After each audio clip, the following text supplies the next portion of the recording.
sexe, mais surtout j'ouvre mon regard. Tu peux laver ta vulve, mais jamais rentrer de doigts à l'intérieur, parce que c'est là où est la flore.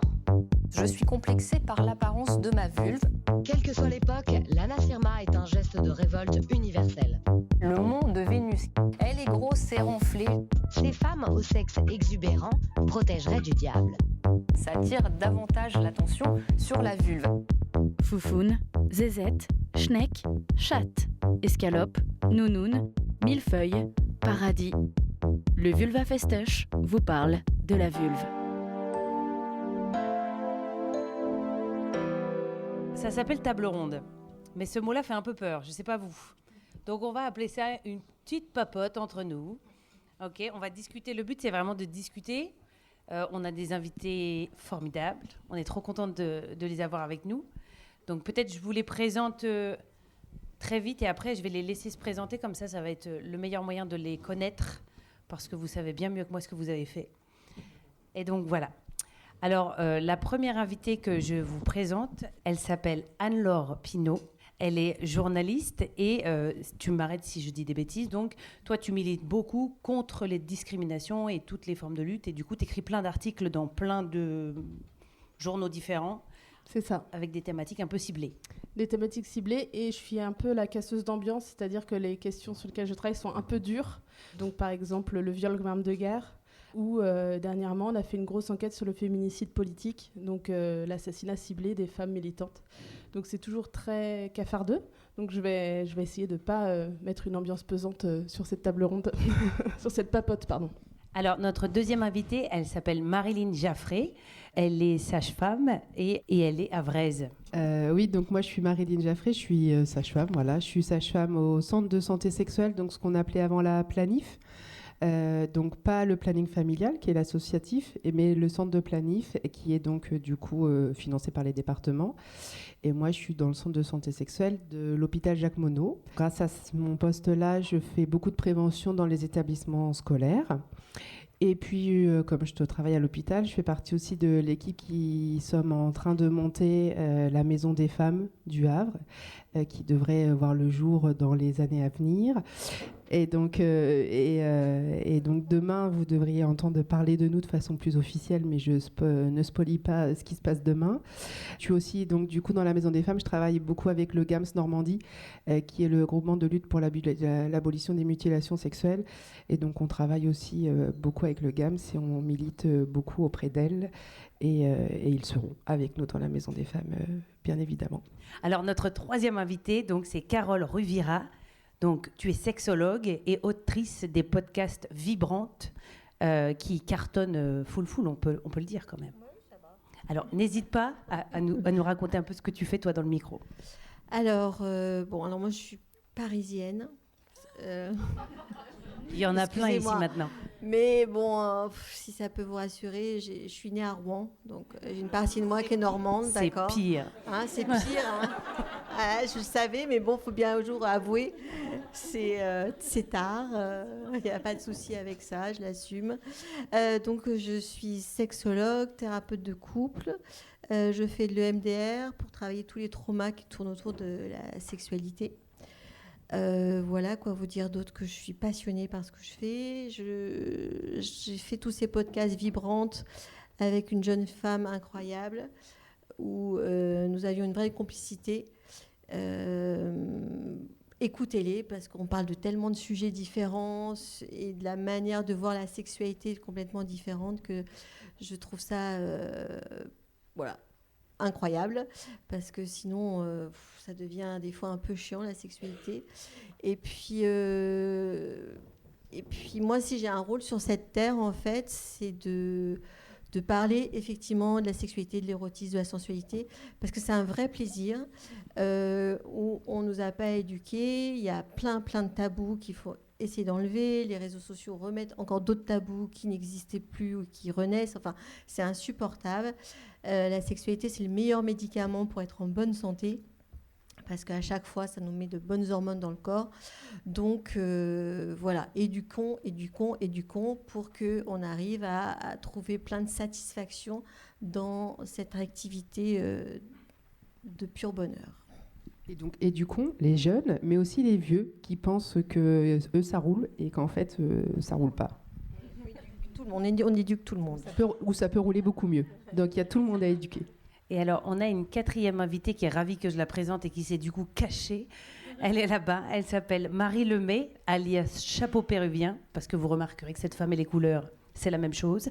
Et du coup, ce sera notre facilitatrice, mettre en dessin et en mots tout ce qui fera partie de cet échange. Donc, on est trop contente de l'avoir avec nous aussi. Voilà. Et ben, écoutez, puisque maintenant tout le monde est présenté, et ben, je propose qu'on commence tranquillement. Donc, le titre, on va dire, de cette papote, c'est La vulve, rendez-vous en terre à connaître. Et je me dis que pour commencer, peut-être ce serait chouette si vous essayiez de toutes les trois d'élaborer ensemble une petite définition de ce que c'est que la vulve si j'étais un enfant de 5 ans ou une enfant de 5 ans. Après, il y a un truc... alors, je vais peut-être pas répondre à ta question tout de suite, mais moi, ce que j'ai envie de vous faire réfléchir, si vous êtes parent ou pas, ou ce que vous avez reçu, comment, quand on était enfant, on vous a parlé de votre vulve. Parce qu'il y a tellement de petits noms incroyables, bizarres, de région à une autre, ça veut dire grand-chose quand même. Quelle est la représentation de cet endroit caché de notre corps à qui on va mettre un petit nom, quoi. Donc voilà, quel impact... Un prénom aussi. Un prénom. Un prénom. Quel impact ça a eu pour vous d'avoir ce nom et comment vous avez transmis ça, si vous avez des filles, à vos filles, quoi. Je pense qu'aussi, on nous a, enfin même, je parle pour ma génération, mais je pense aussi les antérieurs, j'espère pas les postérieurs, on nous a présenté cette partie de notre corps comme une absence. On en a pas. Les petits garçons, ils en ont une, et nous, on n'en a pas. Et je pense que c'est la chose à présenter, peut-être, à faire attention à présenter aux petites filles. C'est justement dire qu'elles en ont une, et que ça s'appelle une vulve, ou ça s'appelle comme on veut l'appeler. Mais ouais, je pense que ça, c'est un point d'attention à avoir. Enfin, moi, en tout cas, ça m'avait marqué. Pour en parler avec des patientes, c'est quand elles ont des enfants, on dit bien un enfant, lave-toi le bras, lave-toi la jambe, et puis arrivé à la vulve, on ne sait plus quoi dire. On va dire la foufoune, la zizonnette, la cramouillette, la cramouille, je ne sais pas trop quoi. Enfin, voilà, j'ai fait la liste un peu de tous ces noms. C'est quand même incroyable, quand même. C'est quand même juste incroyable. Puisque, effectivement, les hommes, ce pénis se voit, mais c'est la même chose. Un pénis et une vulve, c'est fermé de la même manière. Et qu'on n'arrive pas à y mettre ce mot, ça dit beaucoup de choses. Dans ma génération aussi, on ne disait pas. On ne le dit pas, et je pense que... Alors moi, du coup, pour le coup, quand je vais dans les collèges, la première chose que je fais, alors pas en 3e et en 4e, déjà on fait un petit jeu, et on s'amuse à dessiner le sexe d'un homme, et ça c'est hyper facile. Et puis après, il faut dessiner le sexe d'une femme. Et donc, du coup, à un moment, on répète tous en chœur le mot vulve, parce qu'en fait, c'est hyper compliqué de le prononcer, ce mot vulve, en fait. Et donc, du coup, on trouve toujours le moyen de l'éviter. Et c'est vrai que même moi, mes enfants, du coup, mes filles, je leur dis, lave-toi la vulve, et « Ah, tu nous énerves à toujours utiliser ce mot-là ?» Je lui dis, mais comment tu veux que je l'appelle autrement ? Mes copines, elles l'appellent pas comme ça. Hein. Et fait non. Mais le problème, c'est que ça serait bien que les copines l'appellent ce que c'est. Donc voilà, c'est vrai, c'est des choses que voilà. Donc moi, tous les élèves que j'ai rencontrés savent dire le mot vulve tous en chœur. Et on fait un concours de dessiner le sexe d'une femme et le sexe d'un homme. Où souvent, je leur dis, on arrivera à l'égalité homme-femme quand l'hiver sur les pare-brises, j'aurai autant de bites que de chattes de dessiner. Et là, je serai la plus heureuse. Donc voilà, et que souvent. Du coup, les garçons, donc le dessin classique des deux boules et du pénis est facilement fait. Et du coup, quand on passe aux filles, en fait, ils me dessinent pas le sexe, ils me dessinent l'organe de reproduction, donc l'utérus et les ovaires. Et donc, du coup, ça, voilà. Et comme quoi, il y a surtout la fonction de reproduction qui est considérée chez la femme. Et donc, du coup, considérer que le sexe de la femme, c'est pas l'utérus, et c'est la vulve, en fait. Du coup, c'est grâce à toi qu'il y a une aire de jeu à Sanvic et il y a des petites vulves à l'intérieur de la cabane. Je suis heureuse. Donc c'est grâce à toi, bravo. C'est le début. D'ailleurs, il y a très souvent la confusion, ou une confusion qui est soit involontaire, soit volontaire entre le vagin et la vulve. Est-ce que Vous, ça vous est déjà, toi en tant que sage-femme et tout ça, est-ce qu'il y a vraiment des confusions très fortes? Enfin, moi, j'ai déjà entendu des gens qui parlaient de vagin alors que c'était de la vulve. Mais tout le temps. Ouais. Toutes les semaines, dans tous les établissements scolaires. Donc, du coup, quand je pose la question, donc, du coup, si on pense au rapport sexuel hétéro, basique, d'une pénétration génitale, donc j'utilise les mots exprès et je leur dis, le pénis rentre dans quel organe? Et là, on me répond, l'utérus. Je dis, oh bah non, là, faut pas vous enflammer, on en est loin, et jamais de la vie. Et donc, du coup... Aïe, aïe, aïe. Et après, ils savent plus, et ils sont paumés. Et donc, du coup, en effet, et quand tu leur demandes c'est quoi, donc parce que je leur mets une photo de vulve à l'écran, et ils me font, ah, ça, c'est un vagin. Ah bah non plus. C'est un V aussi, et donc, non, ils confondent de toute façon. Ils connaissent les mots-clés, mais c'est vrai que moi, je prends le parti de les faire dessiner, mais ce qu'il faudrait déjà aussi, c'est de leur donner une anatomie, puis avec les mots et repositionner-les. Il y a des gens qui font ça dans les classes, un petit repositionnage, et même auprès des adultes, parce que pour le coup, moi, j'éduque les ados, mais je vous jure que mettre du coup l'anatomie externe et interne et demander à des adultes de remettre les bons mots, il y aurait quand même une petite marge d'erreur, en fait. Il n'y a pas de doute, il y a des marges d'erreur énormes. Moi, j'ai pas d'ado, je travaille avec des adultes. Ma patiente a une moyenne d'âge de 35 ans. Waouh, on en est très, très, très loin, aussi bien hommes et femmes, mais surtout les femmes qui ne connaissent pas du tout leur corps. Et voilà, j'ai des schémas, on explique. La première chose, c'est de regarder dans la glace, c'est d'aller découvrir toute cette partie qui a été cachée, mais jamais nommée. C'est ça qui est terrible, c'est que c'est jamais nommé. Et que j'ai regardé par rapport aux États-Unis, il n'y a pas de mot pour dire la vulve. Aux États-Unis, c'est vagina. Vagina, c'est pas une vulve, c'est un vagin. Et ils n'ont absolument pas de mots. Alors, j'ai pas fait d'autres pays comme ça, mais je suppose qu'il y a d'autres pays comme ça où il n'y a pas de mots pour la vulve. Donc, c'est embêtant. On peut se battre sur plein de choses, mais se battons déjà sur la transmission. En tant que maman, c'est quoi ma responsabilité quand j'ai une petite fille d'aller lui dire, d'aller nommer aussi cette partie du corps. Et pourquoi c'est si difficile en fait à nommer aussi ce sexe et souvent peut-être ça n'a pas été nommé parce qu'on l'a apparenté, tu le disais un peu tout à l'heure, oui, il nous a aidé celui-là. Mais du coup, au trou, c'est-à-dire que, alors que quand on regarde vraiment un sexe féminin et qu'on regarde surtout une vulve, on a beaucoup de chair en fait. C'est énormément de chair qui sont même parfois très proches les unes des autres. Et du coup, cette idée de trou, elle est quand même assez puissante dans l'imaginaire collectif, en tout cas peut-être un peu moins aujourd'hui. Mais une femme, c'était une absence de.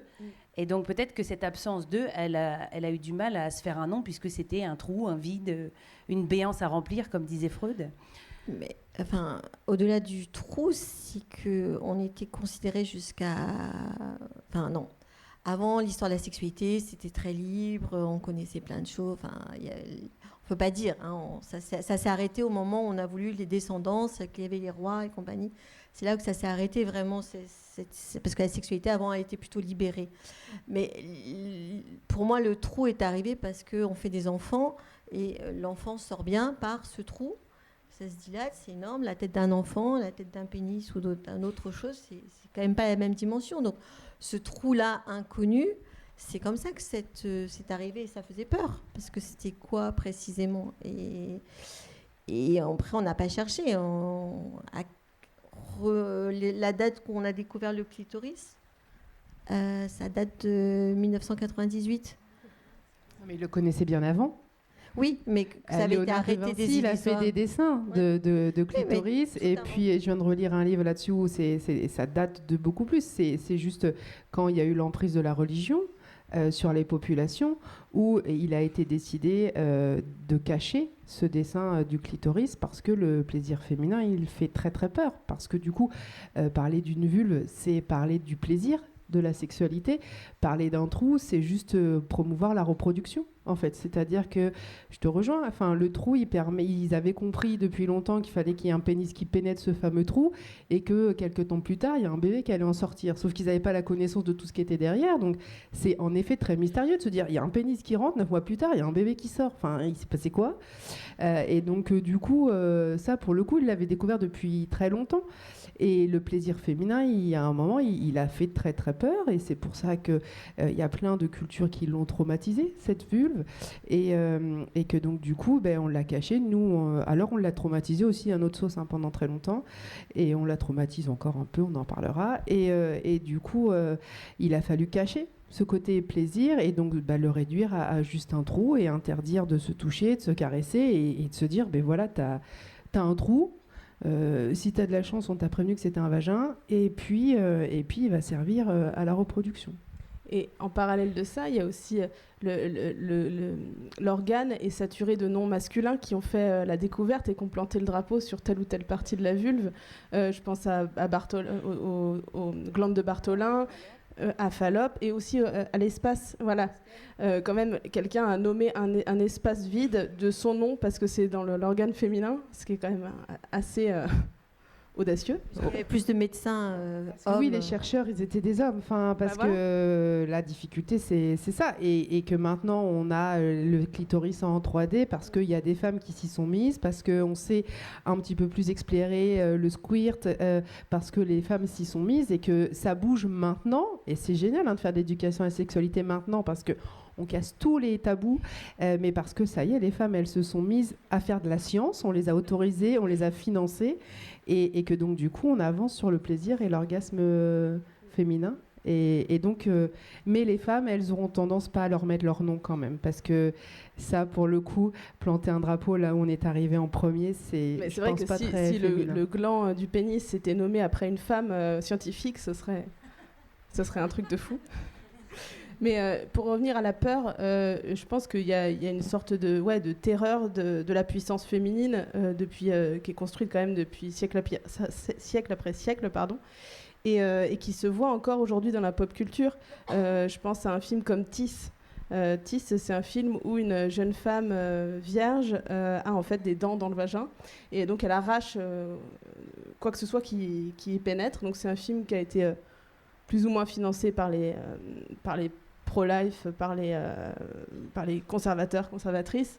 Et voilà, ce film est sorti il y a moins de 10 ans, si je ne fais pas erreur. En l'occurrence, le temps a tendance à glisser, je ne le vois plus trop passer, mais je crois que c'est moins de 10 ans. Et donc, on dit qu'on est sorti d'une période sombre, mais elle est toujours là. Enfin, la terreur associée à ce trou ou à cet espace entre nos jambes qui pourrait être tellement puissant qu'il fasse trembler leur pouvoir, je crois qu'il existe, il est bien vivant. Ah bah c'est sûr. Non, moi je suis tout à fait d'accord avec toi en disant que c'est extrêmement bien vivant. Mais si on se regarde dans la glace, on ne le voit pas. On voit tout notre corps, mais on ne voit pas ça. Donc à un moment donné, tout ce qu'on ne voit pas, tout ce qu'on ne sait pas fait peur. C'est logique. Le cerveau est fait comme ça. Maintenant, c'est de se dire, allons voir ce qui se passe. Et ça c'est pas terrible, quoi.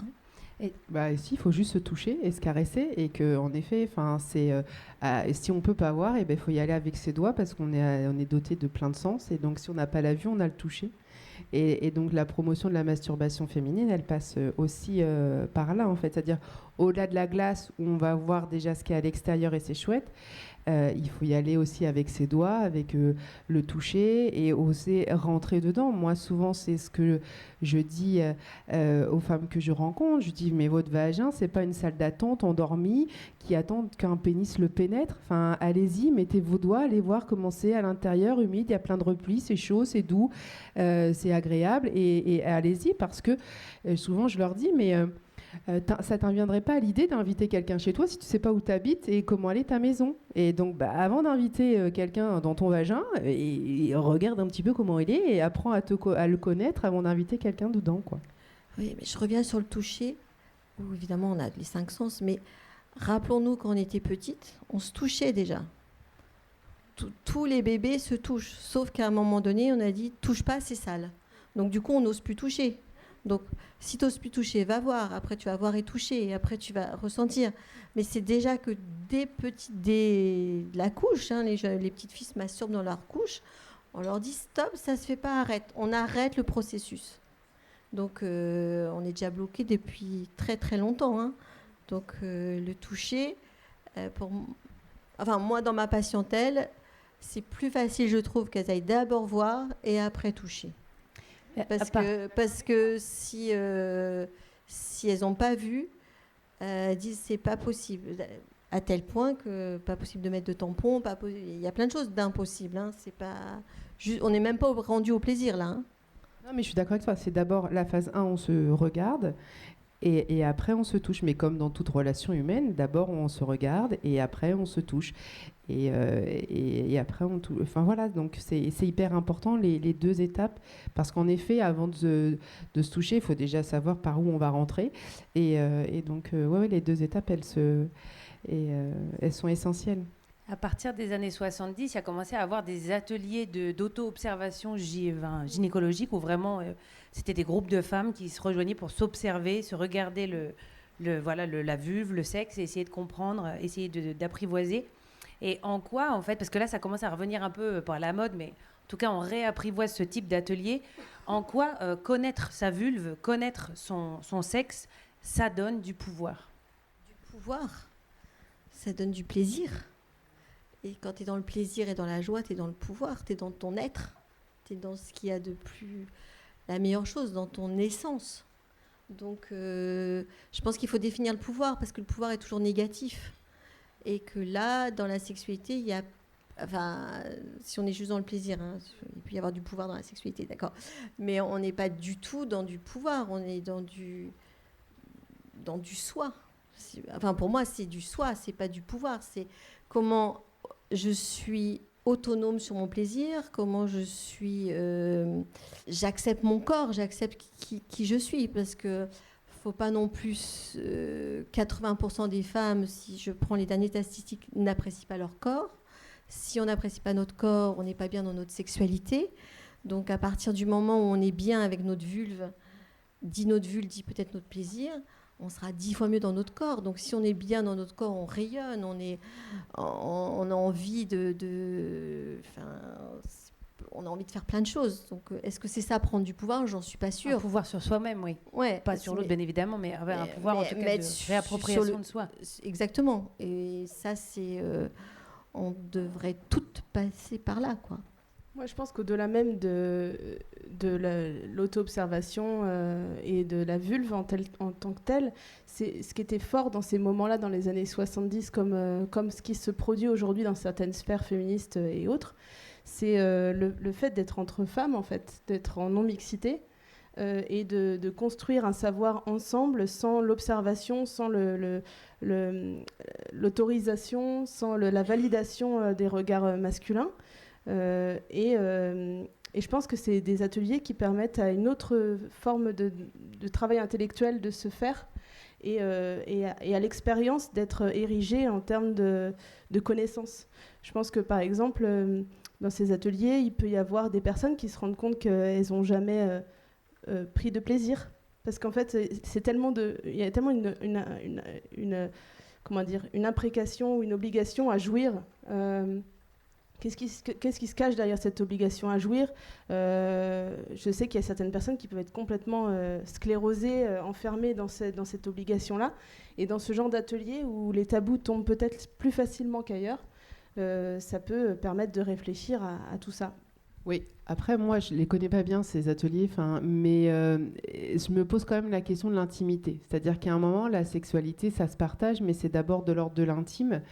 Et que d'autant plus à l'époque où on est avec les réseaux sociaux, où il y a une sexualité partagée, qui est partagée par les réseaux, je pense quand même que ça ne peut pas être tabou, qu'il faut en parler, mais qu'il faut parfois aussi la remettre dans l'ordre de l'intime. Et donc d'avoir ces séances où on se découvre ensemble, why not, d'aller jusqu'au plaisir. Ok, mais cependant, il faut quand même de temps en temps rappeler que la sexualité, ça reste de l'ordre de l'intime et qu'avant de le partager en communauté, après, moi je dis toujours en sexualité, tant que tout le monde est ok, on peut limite tout faire, quoi, tant que tout le monde est consentant. Mais j'aime bien aussi de temps en temps rappeler que la sexualité, ça reste de l'ordre de l'intimité à la base aussi, un peu. Je vais rajouter quelque chose sur ces ateliers. C'était Betty Bodonson qui a mis ça en place aux États-Unis. Sachez qu'en France, on n'a pas le droit de le faire, parce que moi, je voulais monter ce type d'atelier et c'est interdit. La loi se oppose complètement. Et en fait, c'est pas... Alors, je te rejoins sur l'intimité, mais la conception des ateliers tels qu'elle les a montés, il n'y a aucune obligation. Il n'y a aucune obligation d'avoir du plaisir. C'est vraiment la puissance d'être entre femmes, d'aller rencontrer, et que, évidemment, on n'a pas tous la même vulve, hein, ça, vous êtes bien au courant. Je pense que les gens ne le savent pas. Et moi, je te coupe, mais on n'a pas du tout tous la même vulve. Et moi, qui suis sage-femme depuis 20 ans et qui vois en moyenne 17 vulves par jour, j'en ai vu beaucoup des vulves du coup. Et pour le coup, sachez qu'on n'a pas du tout tous la même vulve, qu'elles sont toutes différentes. Et que souvent, je le dis aux femmes, je dis, mais vous savez, on n'a pas du tout tous la même vulve. Et ah bon ? Et il y a plein de gens dans l'imaginaire, c'est un truc basique, tout le monde a la même chose. Et souvent, je rappelle que non, justement, on n'a pas tous la même vulve. Et ça, les gens ne le savent pas forcément, je trouve. C'est sûr, c'était une petite boutade. Ouais, mais voilà. Mais puisqu'on est officiel avec la vulve, je me dis que un peu tout le monde là est au courant qu'on n'a pas la même vulve. Mais en tout cas, ces ateliers permettent ça, parce qu'on a beau voir plein de choses sur les réseaux sociaux, sauf que tant qu'on n'a pas vu en vrai, on n'est pas convaincu. Non, mais là, c'est parce que elle est comme ça, elle est comme ça. Non, faut voir en vrai. Et à quelle occasion on a l'occasion de voir des vulves? Pas tant que ça, tout compte fait, hein, sauf quand on fait ton métier ou quand on est libertin ou des choses comme ça. On est lesbienne. On va pas lesbienne. Oui. Mais sinon, on va pas avec nos copines dire tiens, montre-moi ta vulve là ce soir pour voir. Non. Et pourtant, pas... les garçons le font dès le plus jeune âge, de regarder. Mais nous aussi, on le fait. Nous aussi, on le fait à la maternelle. Mais sauf qu'on nous dit que c'est pas bien. Oui, voilà, c'est ça. Mais du coup, il y a vraiment. Nous, on a fait pareil. Je pense que depuis qu'on est né, on fait pareil. On se masturbe dans nos couches comme les garçons et tout ça. Sauf que nous, on est toujours venus dire t'es sale, t'es une fille, t'as pas le droit de faire ça. Ah bon, d'accord, ok. Et tout le monde me le dit. La maîtresse me le dit, ma mère me le dit, ma grand-mère me le dit. Et c'est que des femmes qui me le disent. J'ai cette référence-là. Donc, au bout d'un moment, je crois tout le monde en fait. Un truc que les filles font, c'est les seins. Oui. Quand il commence à apparaître entre copines, de regarder où ça en est. Et... Après, alors moi, je pense qu'il faut aussi commencer à protéger les mecs aussi. Et maintenant, les mecs, dans les douches, les garçons, en fait, parce que le sport co avec la douche commune, où c'était l'occasion de se comparer les corps, et donc du coup les seins pour les filles et les sexes pour les garçons, maintenant, en fait, ils se douchent tous en slip. Et ils ont un caleçon pour la douche ou un maillot de bain pour la douche. Et donc, même les garçons, ils sont en train de perdre. Du coup, ce côté, je compare, parce que la plupart, maintenant, ils prennent des douches collectives en caleçon et la pudeur est assez forte. Et quand tu leur dis, mais non, mais vas-y, c'est bon, c'est pas grave, on est en train de dire aux filles, faites pareil. Et merde, les mecs, maintenant, vous mettez des caleçons, on est foutus. Et aussi, une autre possibilité pour voir des vulves, c'est de venir au Vulva Festoche, parce qu'on a une merveilleuse expo qui en montre plein aussi.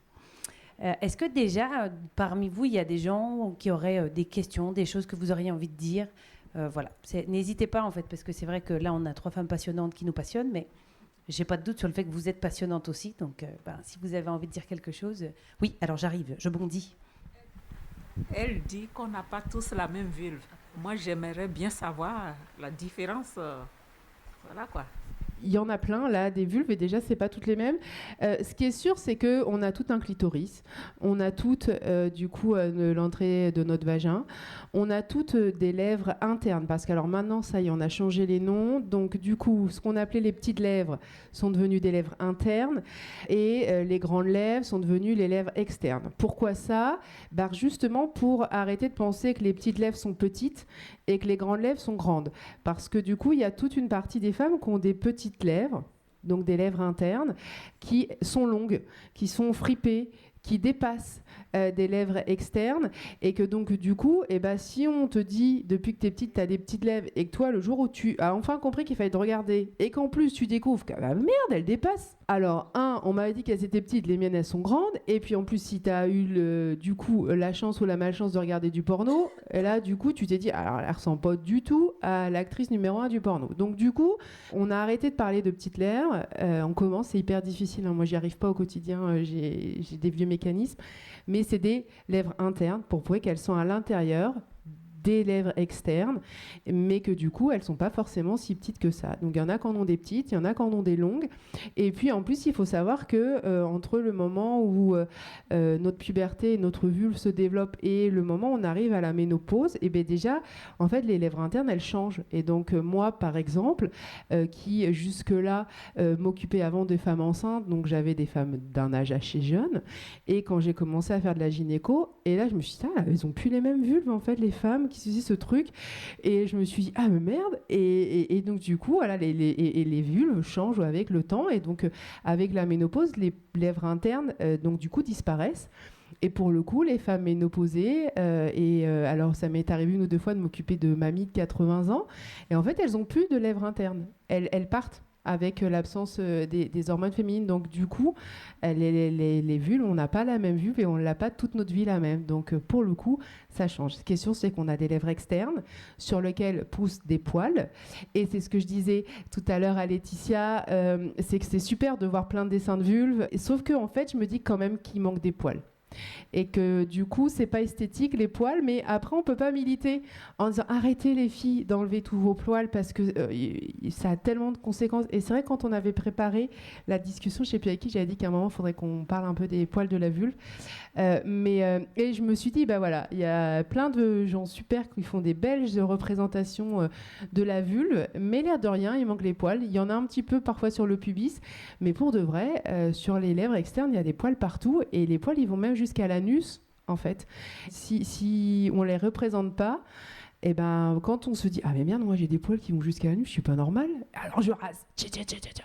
Et puis du coup dès que j'y suis, je remonte jusqu'en haut parce que, et donc on a une représentation de la vulve qui est fausse, et donc en effet faut la regarder et il faut accepter comme elle est. Et puis s'il faut, je reviendrai sur les poils. Plus ou moins rugueuse, on n'a pas tous la même texture de la vulve. Oui, alors j'ai 76 ans. J'ai été professeure de mathématiques et de sciences pendant 15 ans. Et donc j'ai parlé de l'anatomie à partir des livres, puisque nous sommes quand même contraints par les programmes scolaires. C'est pour ça que j'ai arrêté au bout de 15 ans l'enseignement d'ailleurs. Et on ne voit pas le mot vulve dans les livres de sciences. Donc on voit le mot lèvre, hein, mais on ne voit pas le mot vulve. De mon souvenir, des livres de l'époque, hein, j'ai été prof jusque dans les années 90. Par contre, j'ai une fille que j'ai eue à 35 ans. Elle est née en 82. Et je lui ai donné un miroir pour qu'elle voie, parce qu'elle voulait savoir comment elle était faite. Et moi, je lui ai dit... c'est pareil. Elle mettait la main dans sa culotte, comme les 2 frères. Moi, j'ai jamais dit à mes enfants, mon mari non plus, c'est sale. Bon, voilà, donc tant mieux. C'est pas général. Non, mais c'est parce que... je pense qu'il ne faut peut-être pas généraliser, quoi. C'est pas une critique, hein, c'est juste une remarque. Et donc, ma fille, elle s'est regardée, sauf que ça lui suffisait pas, parce qu'elle voulait encore plus de détails. Bon, maintenant, elle a 42 ans, ça va. C'est pas une généralité, mais on est obligé de toujours faire un peu de généralité, puisque le pourcentage... tant mieux, madame, tout ce que vous avez fait, mais c'est quand même pas le cas de... 90% des femmes. Ce serait tellement mieux si c'était ce pourcentage-là. Mais du coup, là, un peu dans le débat, on est un peu obligé de généraliser. Mais c'est comme répondre à la phrase « pas tous les hommes ».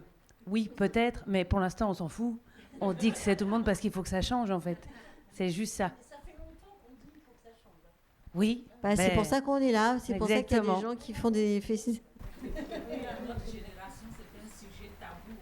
C'était un sujet tabou avant. Quand on posait la question, même au moment, quand vous ne donnez pas la réponse, parce que c'était tabou. Alors, la question du fait que la vulve était tabou.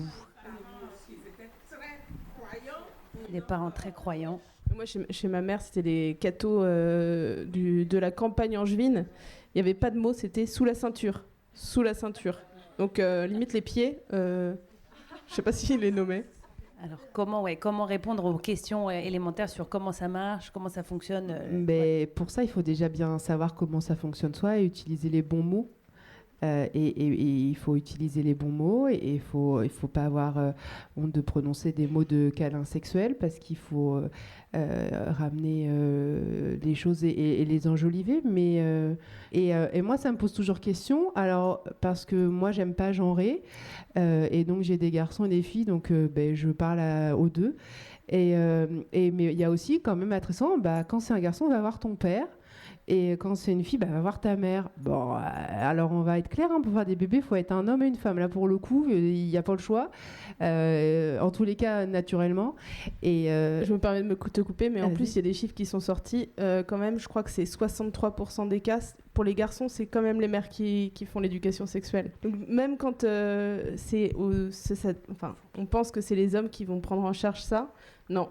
Ça reste toujours la charge mentale des mères. La question aussi, c'est aussi de présenter la vulve ou le sexe en règle générale à un enfant, en essayant aussi de le sortir du système de reproduction, parce qu'en fait, il y a aussi la question de, si on est dans une famille où c'est de maman ou de papa, comment on va aussi d'abord parler du sexe en tant que élément du corps, élément de plaisir, et pas uniquement papa, maman, et hop. Parce que ça aussi, c'est important de réussir à s'extraire de cette façon qu'on a de raconter, de genrer aussi le sexe, parce que c'est pareil, là, on n'a pas encore ouvert la discussion à ça, mais aujourd'hui, on associe la vulve à la femme. Il y a pas mal d'œuvres qui, justement, sont signées en disant que c'est des appareils féminins, mais aujourd'hui, on peut aussi parler de personnes à vulve, et je pense que c'est important pour nous aujourd'hui de nous-mêmes, même si on est au vulva et du coup on est a priori un peu sensibilisé, en fait on doit encore nous aussi déconstruire des automatismes, parce qu'en fait des êtres humains, des êtres humaines, il y en a plein, et qu'une vulve c'est pas forcément une femme, et que c'est pas forcément la première étape vers un bébé ou autre chose en fait. Super. Oui, non, mais là, on n'a rien à rajouter, en fait. Mais parce qu'en plus, le vocabulaire, il est hyper changeant en ce moment. On est en train de casser tous les codes, et c'est génial d'ouvrir tous ces carcans, et qu'on arrive donc du coup avec du vocabulaire qui est tellement libérateur. Et voilà, le vocabulaire, il avance énormément, et il faut suivre en fait quand même. Et ceux qui sont dans le milieu, qui connaissent, il y a toute une transmission. Et puis il y a tous ceux qui sont paumés, qui se disent non mais alors de quoi vous parlez? Et puis tu as tous les réfractaires où je me fais engueuler au travail en disant mais Marilyn, une femme, ça reste quand même une femme, et un homme, ça reste quand même un homme. Toi, je vais te garder pour la fin parce que je suis perdue.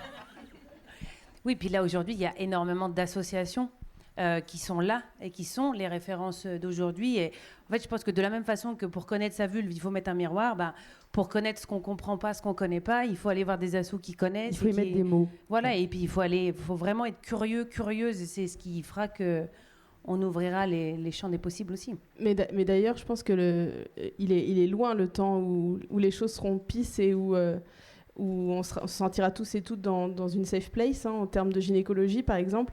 Moi, en tant que personne lesbienne, quand j'étais à Paris, et encore aujourd'hui, prendre un rendez-vous chez une gynécologue, c'est quand même la tannée, parce que où est-ce qu'on va tomber ? Moi, on m'a dit que j'avais pas de relation sexuelle. On ne m'a pas donné un frottis, par exemple, parce que pourquoi avoir un frottis alors que je n'ai pas de vie sexuelle ? Alors moi, j'avais beau dire que j'étais avec des femmes, ça ne changeait rien, donc déni de soins.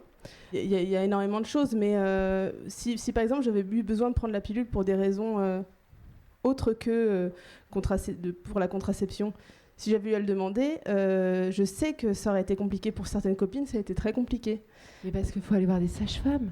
Oui, non, mais ça bien sûr, et ça pareil, je ne le savais pas. Mais les sages-femmes ne sont pas ouvertes non plus. En plus, quand même vachement plus que les gynécologues. En moyenne, quand même. Oui, mais il faut quand même 8 mois pour avoir un rendez-vous. Non. Mais ce qui est certain, c'est que du coup, on fonctionne avec des annuaires de personnes safe. Et ça marche pour la gynécologie, ça marche aussi pour la psychiatrie ou les soins sentimentaux. Voilà. Là, pareil, on m'a dit dans un rendez-vous psy que si je faisais des sujets sur des cow-boys et des taureaux, c'était parce que j'avais un problème avec les hommes. Mais en tout cas, voilà, il y a beaucoup de choses à changer et oublier que tout le monde n'est pas hétéro, tout le monde n'est pas cisgenre. Donc cisgenre, une personne qui est considérée dans la société comme le genre auquel elle a été assignée à sa naissance. Tout le monde n'est pas comme ça. Il faut être bien attentif à ça. Ouais. En tout cas, moi, je pense que il y a des associations qui font bien leur job et que si à un moment donné, on veut vraiment avoir des bonnes informations, on s'adresse à ces associations-là parce qu'il y a vraiment, vraiment, vraiment de gens hyper compétents. Alors, on ne s'improvise pas quelque chose si on... Enfin, on ne sait pas, on va chercher, on apprend, quoi. C'est juste pour rebondir sur ce que tu disais.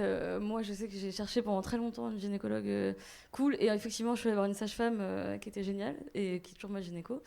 Et c'est vrai que, aussi en tant que lesbienne, moi, quand j'ai eu des problèmes de vaginisme quand j'étais ado. Et en fait, en gros, on m'a dit... Enfin, j'ai vraiment vu une gynéco, déjà, qui m'a fait une pénétration sans me prévenir. Donc, c'était horrible.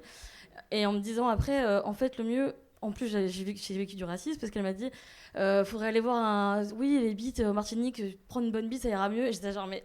Elle a dit ça ? Oui, oui. Et après, j'étais sortie de là, mais complètement. Enfin, voilà.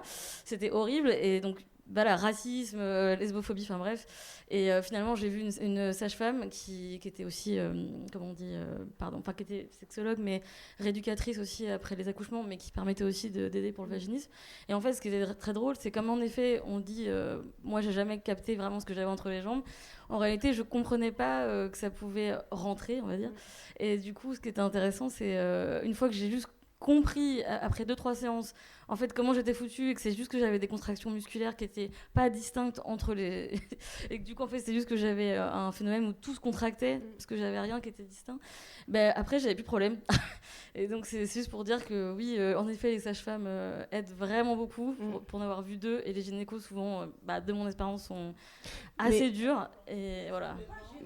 Non, faut pas généraliser. Mais si je peux me permettre de rebondir à ce que tu viens de dire, je pense que la réflexion intersectionnelle sur ces soins-là, elle est hyper importante parce que ça m'a rappelé un truc que j'avais vécu où le gynéco, sans donner, ça va te faire peur, sans demander mon préavis, a utilisé une sonde alors que j'étais pas au courant. J'ai bien dit que j'étais surprise et donc j'ai trouvé cet examen très violent. Et quand je lui ai dit que j'ai trouvé ça violent, il m'a répondu « ça va ». Vous n'êtes pas d'une culture... Et j'ai dit, mais d'une culture quoi ? Vous n'êtes pas musulmane, quoi. Chaud. Donc du coup, je l'ai dénoncé au Conseil de l'Ordre. Je ne sais pas du tout ce que ça a donné. Je pense rien, mais... Rien, ça c'est sûr. Avec un peu de chance, rien. Ça donnera rien. Non, mais je suis 1000 fois d'accord qu'il ne faut pas généraliser. D'une part, il n'y a pas les gynécos qui sont gentils et les sages-femmes qui sont méchants et les sages-femmes qui sont gentils. Et puis, parce qu'en plus, on ne va pas non plus différencier les hommes des femmes. Il y a des femmes gynécos et des femmes sages-femmes qui ne sont pas sympas avec les femmes et des hommes qui sont très sympas. Donc, c'est pareil. Le but, c'est ce qu'on disait tout à l'heure, c'est pas de dire tout le monde est comme ça, mais comme toute courbe de Gauss, il y a une moyenne quand même, où là, on retrouve quand même la majorité. Et puis, il y a toujours dans les extrêmes. Et donc, il faut aussi pas généraliser. Cependant, c'est juste qu'on ne fait pas le même métier et qu'on n'a pas la même formation. Et les médecins, ils ont une approche médicale. Ils sont là pour traiter, pour guérir et ils cherchent la pathologie.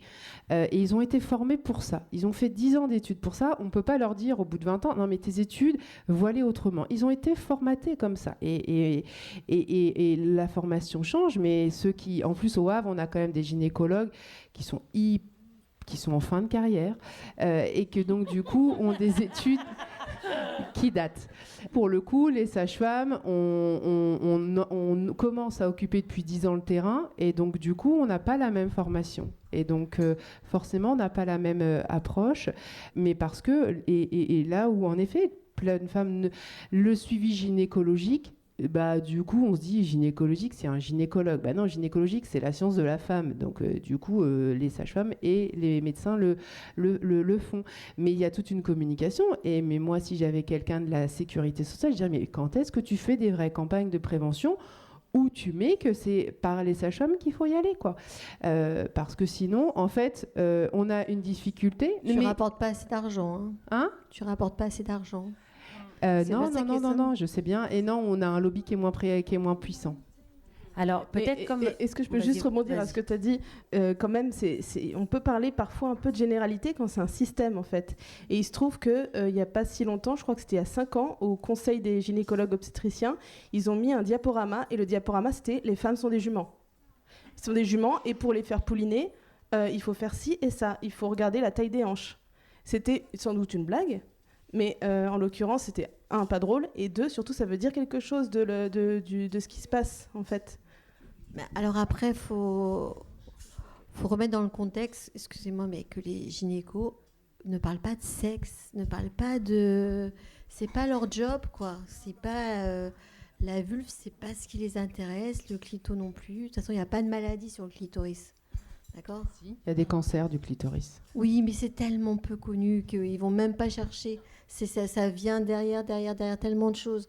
Donc, la maltraitance gynécologique, elle n'est pas acceptable. Toute maltraitance, en tout cas, n'est pas acceptable. Peu importe, elle n'est pas que gynécologique. Alors, on a une petite question. Mais voilà, quoi. Ils ne sont pas formés pour ça. Pour rebondir sur l'actualité gynéco, il y a quelques semaines, ils ont quand même sorti un petit fascicule comme quoi on pouvait refuser le soin de la patiente si elle refusait un frottis ou un toucher vaginal. C'est-à-dire qu'on n'a même plus besoin de lui demander son consentement. Donc bon, on peut s'inquiéter quand même sur l'ordre de la gynéco, dont un des présidents quand même est anti-avortement et dont une partie sont financées d'ailleurs par les anti-choix. Donc voilà, ça pose question quand même sur la démarche, quoi. Après, ça a été retoqué. En effet, il y a, je ne sais plus quelle instance a donné son aval, et l'instance, il y a aussi une instance adverse qui a dit non, que c'était pas légitime et c'était illégal et qu'il n'y avait pas à le faire. Mais oui, ils sont capables de rédiger des trucs comme ça au XXIe siècle. Non, mais... Et du coup, pour essayer de rebondir un peu sur tout ce que vous amenez là, il y a quand même la notion aussi de... Voilà, la vulve comme endroit de plaisir, ça on en a parlé, mais il y a aussi la vulve et tout l'appareil global qui est aussi une zone de souffrance pour beaucoup et sous plein de formes différentes. Et aujourd'hui, il y a énormément de souffrance, et je pense là à l'endométriose ou des choses comme ça, qui ne trouvent de réponse nulle part. Et pourtant, c'est pas comme si c'était tout neuf, quoi. Et du coup, c'est... aussi pourquoi c'est toute cette souffrance associée à la vulve, au vagin, à l'utérus reste aussi sans réponse aussi longtemps. Est-ce que c'est parce qu'aussi ça fait partie de cette invisibilisation du sexe des femmes ou la pathologisation psychiatrique aussi. Je ne sais pas si vous avez écouté, mais il y a eu une super série LSD sur la fabrique de l'hystérie. Et en l'occurrence, c'est passionnant parce que ça explique que l'hystérie déjà n'est pas une maladie mentale, mais par contre que l'endométriose en est une. Et souvent, et pendant des siècles, les femmes atteintes d'endométriose ont été considérées comme hystériques, traitées par électrochoc, enfermées dans des asiles psychiatriques, alors qu'elles avaient une endométriose. Après, oui, c'est récent quand même l'endométriose. Enfin, ça fait pas longtemps que ça existe depuis toujours. Cependant, l'étiqueter comme une pathologie chronique, c'est récent. Moi, dans mes études, on n'a pas appris l'endométriose et toutes mes collègues sages-femmes, maintenant les jeunes sûrement, et donc les gynécologues avec qui on travaille n'ont pas appris l'endométriose dans leurs études. Alors maintenant, ça bouge, ils se forment, on arrive à en parler quand même de plus en plus. Moi, dans ma consultation, on vient souvent avec est-ce que j'ai de l'endométriose, mais la recherche, elle est arrivée tardivement parce que c'est une pathologie féminine, parce que donc du coup c'est pas rentable vu que ça va déjà couvrir que la moitié de la population, et donc il n'y a pas eu de recherche de fait et de financement, et c'est compliqué de financer une recherche sur l'endométriose, c'est compliqué de trouver, moi quand j'ai fait mon mémoire sur l'endométriose, la littérature elle est assez rare et elle est assez complexe, et encore on marche encore sur des œufs. On n'est pas capable de la définir comme une autre pathologie, et on n'est pas capable, on va la traiter, mais on ne va pas la traiter pour la guérir, on va la traiter pour améliorer le confort de vie. Et donc, du coup, mais on avance. Au Havre, c'est pareil, on est plutôt bien lotis, et on a quand même un réseau de prise en charge de l'endométriose qui est mis en place par des gens qui sont très bons et très bienveillants, qui forment tous les acteurs de terrain. Donc, on avance, mais la communication, c'est compliqué d'aller dire aux gens, mais c'est sûrement de l'endométriose, et on va te traiter, on va t'accompagner. Mais c'est une maladie qui est reconnue depuis moins de 10 ans quand même, et pour lequel c'est une maladie chronique, pour lequel il n'y a pas de prise en charge 100% sécu. Donc, on en est quand même loin. Mais les problèmes gynéco de base, avec des moyens de contraception qui sont bien et qui sont, eux, pas remboursés, et tous les traitements de confort. Mais on n'avance pas très vite, je suis d'accord, et ça m'agace. Ce qui m'agace le plus, par exemple, moi, c'est le stérilet, qui est un chouette moyen de contraception, par exemple, qui est vieux et qui n'a jamais été remis au goût du jour avec des dispositifs de mise en place de merde. Et t'as envie de dire, mais enfin, on est bon, moderniser un petit peu le truc, quoi. Bah non, ça a coûté cher. Bah, voilà. Je voulais juste intervenir sur le rapport à la douleur chez les femmes dans mes recherches, parce que j'avais très mal. Et endométriose ou d'autres choses? Alors, j'ai de l'adénomiose. C'est de l'endométriose qui reste dans l'endomètre, si j'ai bien compris. Donc pas qui se diffuse dans tout le corps, si j'ai bien compris. Et de tout ce que je regardais, en tout cas, c'était que jusqu'à récemment, la douleur chez la femme, c'était quelque chose de normal aussi, qu'on devait accepter. Et c'est assez nouveau qu'on ose le dire, qu'on a mal, qu'on ose en parler en tant que femme. Enfin, même entre copines, entre mère et fille, peut-être, enfin, pas la mienne, mais j'ai l'impression que c'est normal de souffrir quand on est femme. Il y a ce truc qui est hyper ancré en nous-mêmes et qu'on est débattantes et que c'est ok. Parce que tu vas enfanter un jour. Et donc, pas moi, faut que tu bah oui, mais à partir du moment où tu as un utérus et un vagin, on te dit c'est pour te préparer à enfanter parce que ça fait hyper mal, ça c'est vrai. C'est un très bon sujet parce que j'ai jamais voulu d'enfant depuis toute petite. Et quand je vois les gynécos, j'ai 36 ans et le premier truc qu'on me dit si j'ai un souci, c'est ça va être difficile pour enfanter. Je dis bah ça c'est pas grave, moi je m'en fous, je veux juste pas avoir mal. Et c'est marrant parce qu'il y a cette attente sociale aussi c'est d'abord le premier problème. Alors effectivement pour encore beaucoup de femmes c'est ça le problème de l'endométriose et de l'adénomiose. Mais au-delà de ça, juste non, est-ce que le premier problème c'est pas d'avoir mal ? Parce qu'on a encore l'attente que c'est l'enfant. Enfin, je veux dire, c'est nous en tant que personne. C'était une blague sûrement pas drôle. Hein, mais non, il n'y a pas de problème. Mais c'est quelque chose que là, je vis pas mal. En passant la trentaine, la pression sociale et de la part des professionnels aussi. C'est assez dingue. Je ne sais pas s'il y a des choses à dire là-dessus aussi en tant que vous, professionnels. Bah oui, de toute façon, l'endométriose, c'est un vaste sujet qui est effectivement pas beaucoup pris en considération. En tout cas, sur Paris, c'est beaucoup d'hommes qui s'en occupent, les spécialistes. Donc, voilà, on n'a pas le même corps, donc ils n'ont pas les sensations, les douleurs que les femmes ressentent. Et puis, c'était quoi ton autre question, par exemple ? L'acceptation de la douleur et sur la maternité. Mais après, il y a la pression sociale, effectivement, qui est toujours présente, d'avoir des enfants comme quelque chose d'évident. Mais alors moi, j'aime bien revenir à l'origine, mais à l'origine, on dit quand même à nos enfants, quand ils sont à l'école maternelle, alors, t'as un petit copain, t'as une petite copine mais foutons-leur la paix avec ça, quoi. Vis ce que tu as à vivre, toujours obligé de te demander qu'il faut être en couple, les machins, il faut bien que ce soit un garçon. Ah, c'est une fille, oh, c'est un autre garçon. Voilà, tant qu'on ne déconstruit pas ça, bah, évidemment, on a toujours la pression sociale qu'effectivement, merde, t'as pas 30 ans, t'as pas de gosse, c'est pas normal, bah, je fais ce que je veux de mon corps, en fait, de ma vie. Je pense que si on exprime ça, moi, je sais pas si vous avez connu ça, mais il y a un moment donné, c'était si une jeune fille n'avait pas eu de petit copain, le cadeau qu'on lui offrait, c'était un sextoys, quoi. Bah, mais qu'est-ce que un chapeau de Catherinette. Hein ? Ouais. Ouais, mais est-ce que j'ai envie de recevoir ça devant mes 10 copines que j'ai invitées et compagnie, et qu'est-ce que les gens savent ce que je fais de ma sexualité, quoi. C'est ça qu'il faut se poser sur. Et moi, ça revient de me parler de ça, ça revient au fait que les femmes se masturbent peu ou pas du tout, ou mal, ou machin, et que déjà, si à la base, moi, c'est du basique. Reprenons sur les basiques. Et bref, tout ça, c'est une pression, c'est tous des trucs à se parler et à se déconstruire et à être sincère avec soi, parce que j'entends beaucoup de choses, en tout cas à Paris, où toutes mes copines ont des orgasmes. Ah bon, d'accord, toutes, mais vraiment toutes. Mais ouais, ok. Et, je suis la seule, alors je suis paniquée. Ouais, je suis pas sûre qu'elles ont toutes des orgasmes, mais ça se fait bien. Enfin, voilà, il y a encore cette pression sociale. Obligatoirement, mon mec il me fait jouir, ou quand je jouis tout le temps, j'ai un rapport sexuel. Mais arrêtons ça, quoi. C'est fatigant en fait, parce que du coup, on nous éloigne encore plus de notre corps. Donc, étant au Havre, j'ai eu du mal à avoir une gynécologue, donc j'ai d'abord vu une sage-femme. Et j'ai l'impression que la sage-femme, c'est beaucoup lié à l'enfantement, à l'accompagnement des naissances. Dans son cabinet, il y avait des photos de bébés partout. Enfin voilà, il y a tout ce truc-là aussi. Moi, j'allais vraiment pour autre chose et j'ai l'impression d'être pas à ma place dans cette recherche de...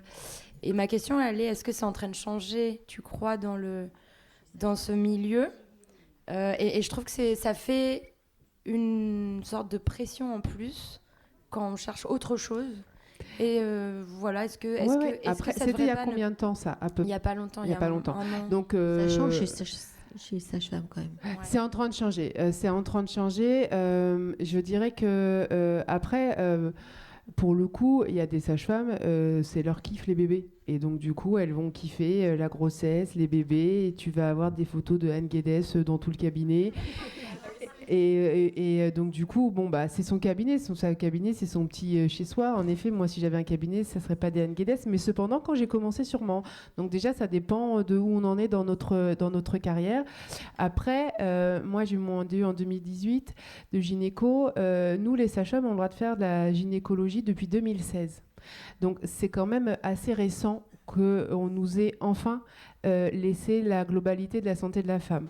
Et c'est pas faute de batailler pour le faire tout le temps, parce qu'on a une autre approche.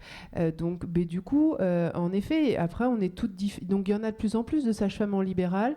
Il y en a de plus en plus pour lesquelles elles font quasiment plus que ça du suivi gynécologique. Moi, j'ai des copines qui ont quasiment laissé de côté tout le suivi de grossesse parce qu'il y a une énorme demande en suivi gynécologique, parce qu'il y a plus de femmes tout court que de femmes désirant avoir un enfant. Et puis, il y a celles qui vont rester sur ce qu'elles aiment, le suivi de grossesse, la prépa et tout ça. Donc, si tu ne te sens pas à l'aise dans le cabinet de cette sage-femme-là, tu changes, en fait, parce que du coup, je crois elles sont 20 en libéral. Nous, à l'hôpital, on est 70. Mais après, dans les 70, on est 3 à faire du suivi gynéco. Donc, il y en a plein. C'est juste que quand tu te sens pas bien avec quelqu'un, en fait, on n'est pas des robots dans le même moule. Donc, il y en a peut-être une avec qui tu vas dire elle est plutôt sympa, celle-là, elle me prend bien en charge. Et elle m'entend. Parce que la première chose à faire, c'est d'être entendu dans ce que tu... Il faut être entendu, et après, il faut se dire elle connaît le réseau, elle m'a envoyé direct chez la bonne personne. Donc là, tu gagnes des étapes dans ta prise en charge. Pour revenir à la douleur, en effet, pendant très longtemps, on la comprenait pas, cette douleur. Enfin... et donc, Freud, il nous a quand même bien mis des bâtons dans les roues, et donc du coup, ça a été, beaucoup d'endométriose ont été diagnostiquées de l'hystérie, et c'est ce que je disais tout à l'heure. Il y a des gens qui ont été formés avec ça et qui se sont jamais remis en question, et puis d'autres pas. Mais au-delà du corps médical qui a été formaté dans une femme, ça a mal, et on sait pas trop pourquoi, et les médicaments de base ça marche pas. Mais le plus dur, je trouve que c'est pas le médical, c'est le réseau derrière, la famille, les copains, les oncles, les tantes, la maîtresse, l'infirmière scolaire qui va dire tu reviens tous les mois, mais qu'est-ce qu'a fait ta mère? Et donc c'est toujours pareil, mais à tel point qu'un jour comme ça, je prends en charge 2 jeunes filles qui ont des règles hyper douloureuses. Elles viennent me voir avec leur mère. Et je leur dis, mais tu prends quoi comme médicament pour de la douleur? Elle me fait, papa me donne du Spasfon. Je dis, pourquoi papa? Il fait quoi comme dans ta vie, papa? Il est anesthésiste. Ouais, j'ai envie de te dire, t'as bien fait de venir, parce que si ton père est anesthésiste et qu'on en est qu'au Spasfon pour les règles douloureuses. Et donc d'où tu vois, c'est... Même l'anesthésiste, il va pas mettre des paliers 2 à sa fille parce qu'elle a des règles douloureuses. Donc il faut parler, les règles douloureuses, c'est pas normal. Aucune femme ne doit avoir des douleurs de règles. Les règles, ça fait pas mal. Et donc, du coup, déjà, il faut déconstruire ça dans mon corps médical et dans toute la société, des gens qui entourent les femmes, les petites filles. Et il faut tout déconstruire. Et que souvent, le Doliprane et le Spasfon, ça marche pas. Et tous les jours, en consultation, j'ai des douleurs de règles, madame, ok. Tu prends quoi comme traitement? maman, bah du spasfon, mais ça marche pas. Bah non, c'est sûr, le spasfon ça marche pas quoi. Donc mais c'est le quotidien, donc c'est un message à passer tout le temps. Aucune femme ne doit avoir des douleurs de règles. Ça fait pas mal les règles. Et on ne parlera pas de la couleur rose bonbon du spasfon. Hein. Ah non, clairement. Je voulais juste ajouter un truc par rapport à ton cas particulier. J'ai fait un papier il n'y a pas longtemps sur comment la contraception peut être révolutionnée. Et en l'occurrence, j'ai parlé de la stérilisation, enfin de l'hystérectomie. Je ne sais pas si c'est le bon. Non, pas du tout. Voilà. Donc, je sentais que j'avais fait donc la stérilisation. La ligature des trompes. La ligature des trompes. En l'occurrence, c'est très difficile aujourd'hui, même pour les personnes qui ne veulent pas du tout avoir d'enfants et qui ont des maladies chroniques comme l'endométriose, d'obtenir cette opération qui solutionnerait absolument tout, en fait. Ah non. Alors, si on je a suis moins pas de 30, d'accord. si on a en l'occurrence, je suis pas d'accord avec toi. Non, mais en l'occurrence, pour les personnes qui veulent une stérilisation, c'est impossible quand on n'a pas eu d'enfant et quand on est encore jeune. C'est-à-dire que alors, tu confonds le choix de retirer de retirer la totalité. De retirer la totalité. Alors, oui. Il y a la stérilisation, c'est la ligature des trompes. On va couper des petits morceaux de trompe de l'utérus, qui fait que les ovules ne peuvent plus aller de l'utérus. Il ne peut pas y avoir fécondation. Cependant, tu ne touches à rien du système. Donc, mais en l'occurrence, même cette opération, c'est très très dur. Alors, mais c'est deux choses différentes. C'est juste comme j'essaye de remettre les bons mots aux bons endroits, hystérectomie, c'est le fait de retirer l'utérus. Et donc, en effet, quand on retire l'utérus, c'est pas n'importe quel geste chirurgical quand même. Et c'est pas ça une stérilisation. Une hystérectomie, c'est en effet, tu ne pourras plus avoir d'enfants. Mais quand on est en train d'avancer quand même sur les... c'est-à-dire qu'il y a la contraception et il y a la stérilisation. Et donc, la stérilisation, c'est couper les trompes pour éviter qu'il y ait des grossesses et arrêter de prendre les autres moyens de contraception. Retirer l'utérus, c'est un acte hyper lourd. Et mentalement pour la femme, mais d'un autre côté, en effet, celles qui sont atteintes d'endométriose et qui à un moment disent non mais moi mon utérus il me sert à rien, je veux pas de gosse, j'en veux pas, virez-le-moi, j'aurai plus de règles douloureuses. Et elles ont le droit en effet de demander ça. C'est très dur de trouver le gynéco qui a. Ah mais bien évidemment, parce que du coup, l'air de rien, dans la vie d'une femme, il y a plein de choses qui peuvent changer. Et donc, déjà, moi, quand je parle avec mes collègues gynécos, rien que, du coup, la ligature des trompes, avant, et il n'y a pas si longtemps que ça, hein, il fallait, du coup, avoir 40 ans, et il fallait avoir l'autorisation du mari. Non, plus maintenant. C'est fini, ça. Et ben c'est quelqu'un qui respecte pas la loi. Oui, c'est pas possible. Et donc c'est pareil, t'écris ton courrier à Conseil de l'ordre, mais non, c'est pas la loi. Il n'y a plus besoin du consentement du mari. Bah, si, et il a fallu qu'il soit présent. Mais pas du tout. Qu'ils veulent pas d'enfants.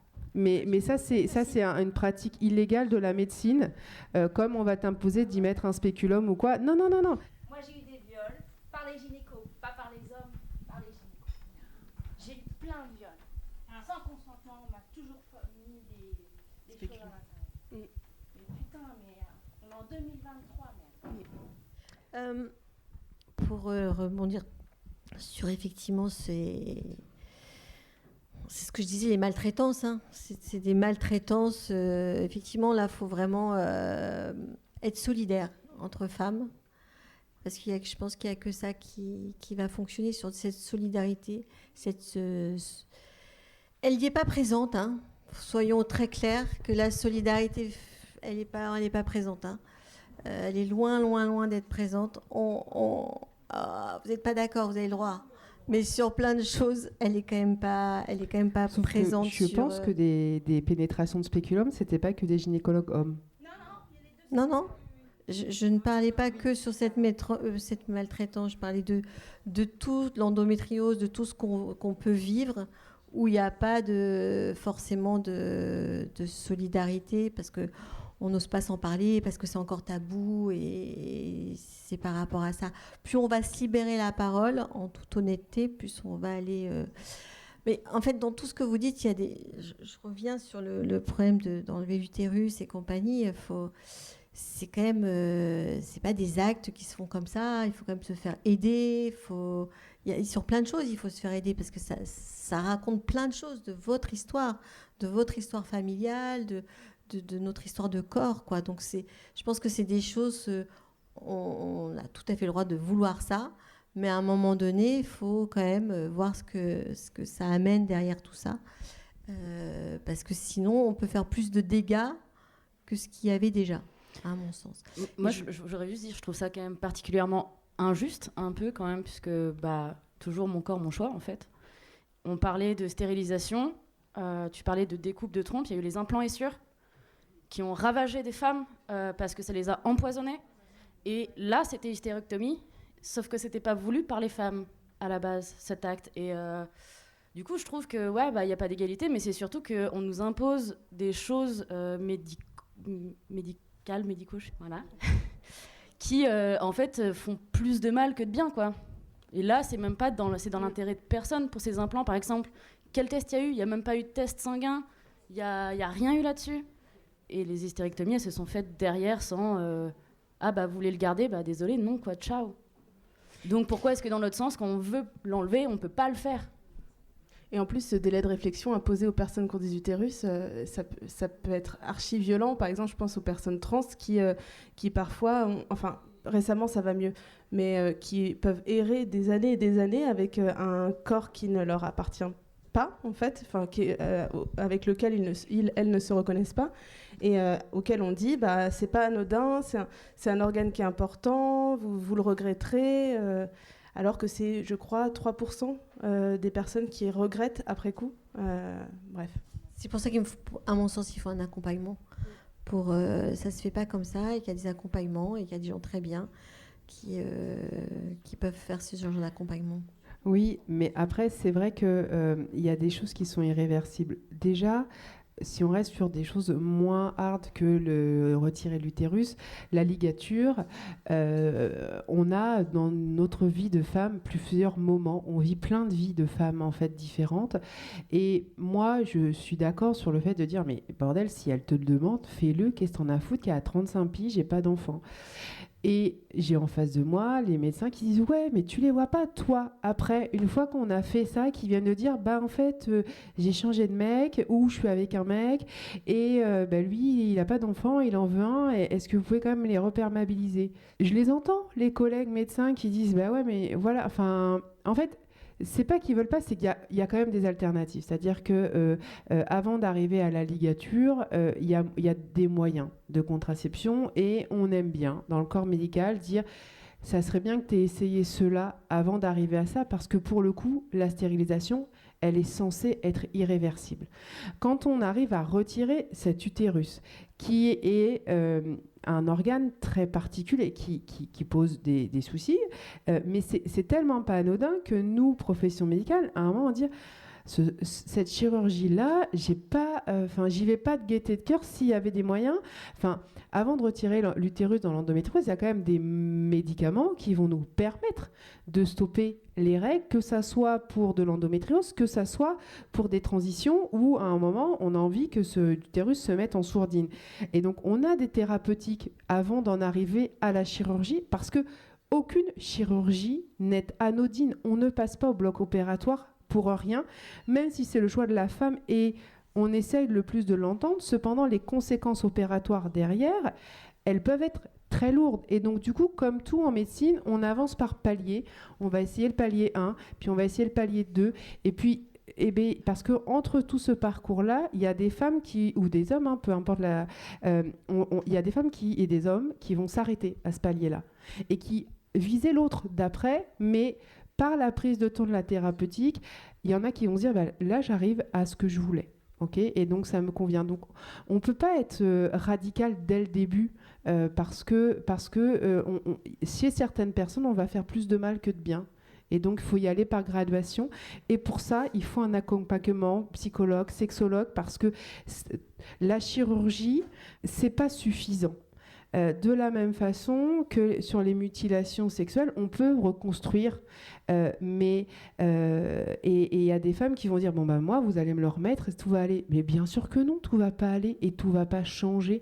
Et donc il y a un psychologue, il y a un sexologue. Enfin, on y va en équipe. Et nous, ce qu'on essaye de faire au XXIe siècle, c'est des prises en charge globales. On y va ensemble. la patiente, elle est au cœur, elle nous dit ce qu'elle veut faire, ce qu'elle veut pas faire, on l'entend. On va pas dire oui à tout le temps. Et c'est pas pour infantiliser, c'est de se dire, on y va par palier, parce que c'est pas la peine d'être toujours hyper radical. Je reviens sur une question par rapport à l'endométriose. Donc il y a la douleur et il y a la libido. Je voulais aussi dire quelque chose qui m'est arrivé, c'est que donc le médicament quand on a de l'adénomiose ou de l'endométriose, c'est de ne plus avoir ses règles parce que les règles attaquent le corps. Et j'étais stérilée au cuivre pendant longtemps. J'habitais en Angleterre et là-bas déjà c'était beaucoup plus accepté. Au cuivre? Alors que t'avais de l'endométriose à ce moment-là? En fait, j'ai eu pendant 10 ans, j'ai eu des règles très très lourdes et je l'ai accepté parce que je voulais pas d'hormones. Dans mon idée de l'époque. Ben ouais, voilà. Donc j'ai eu 10 ans sans hormones mais en souffrance. Bon, c'était un semi-choix et je ne savais pas que ça existait l'endométriose et il n'y avait pas. Bref. Donc c'est vrai que le changement a été... et le premier changement, ça a été pour une pilule microdosée. Et du coup, là, la libido et comment on dit ?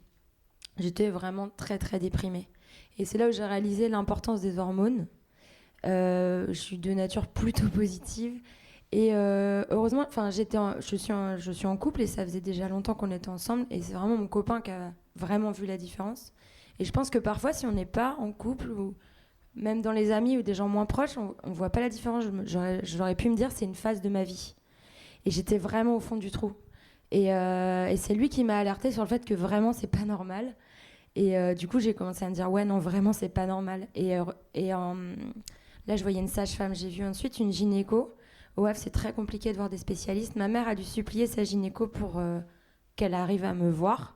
Et elle, qui est en fin de carrière, mais une super gynéco. Et j'ai pu parler de libido, mais c'est pas les premières questions qui viennent de la part des soignants. Après, je comprends, c'est pas... Mais ça pose la question de la place du plaisir féminin, finalement, dans la maladie et de ces contraceptions qui nous affectent énormément. Et comment, en tant que professionnel, cela est envisagé, pour moi, c'est pas un truc à part, en fait. Et j'ai l'impression que ça l'est quand on voit des professionnels. La libido. Ouais. La libido. Ouais, la libido et l'influence des hormones sur la libido. Du coup, là, pour moi, c'était clair et net. Marine, elle répond la sur microdosée. Les hormones et moi, je réponds sur... La conséquence de la contraception sur la libido, c'est assez connu. Mais cependant, comme toujours, il faut toujours un petit peu modérer parce que y a des moments dans notre vie où on est hyper up en libido et d'autres pas. Qu'on ait un moyen de contraception ou pas, en fait. La libido, c'est pas un taux et c'est pas un truc. Moi, ma libido, elle est comme ça depuis que j'ai 15 ans jusqu'à ce que j'en ai 75. Et donc, elle fluctue avec la vie. Et dans nos vies, de devenir adulte et d'adulte, il y a des moments qui sont faciles, où ça roule, et puis quand t'es bien dans ta vie, t'es bien dans ton sexe. Et puis il y a des moments dans la vie où c'est la galère, et parfois les gens en galère, ils vont avoir une perte de désir. C'est toujours compliqué d'accuser la contraception parce que il y a aussi plein d'autres facteurs dans la vie qui vont te faire que là t'as plus trop de libido. Alors toi tu parlais de progestatif, souvent la progestative elle est pas la plus réputée pour l'action de la libido, mais les œstroprogestatifs oui, les œstroprogestatifs ils vont baisser un petit peu le plaisir sexuel, c'est vrai. Cependant on peut pas toujours dire, en fait c'est toujours multifactoriel tout ça. Après, pour revenir sur le fait de la libido dans nos interrogatoires, c'est pas si facile, même si moi, ça fait partie de mon interrogatoire parce que c'est facile pour moi d'en parler. C'est pas si facile pour tous les professionnels de santé d'aborder le sujet parce qu'on n'est pas tous formés. Et pour le coup, ce dont je suis sûre, c'est que si ma patiente, parce qu'avant je la posais pas cette question sur le plaisir sexuel, mais si on me dit ah non madame j'en ai pas, mais que t'as pas le réseau derrière pour dire va voir bidule machin truc chouette, le corps médical, oui, mais les sexos on en a, nous il y en a pas tant que ça au Havre, mais maintenant oui, mais il y a 15 ans quand je commençais, tu posais pas tant la question parce que l'air de rien, tu savais pas trop à qui envoyer. Et donc ce qui est sûr, c'est que le corps médical, il ne pose pas de questions s'il ne sait pas à qui envoyer. Et mon travail avec mes collègues, c'est justement de communiquer sur le réseau pour que tous les professionnels que vous êtes censés rencontrer Bah, si tu lui dis là t'as plus de plaisir, il va te dire va voir la sexo parce que maintenant ils savent où sont les sexos au Havre. Donc on pose pas la question si on sait pas donner de la réponse et pour le coup aussi la société elle est pas toujours hyper open pour qu'on parle de désir sexuel. Moi qui pose ma question tous les Féminin. jours à tout le monde. Enfin, en tout cas. Moi, je vois quasiment que des femmes. Donc, de toute façon, le plaisir féminin, il n'y a que de lui dont je parle. Pour le coup, parfois, on me regarde quand même en me disant, mais elle est quand même chelou, la sage-femme, parce qu'à chaque fois, elle me demande si j'ai du plaisir sexuel.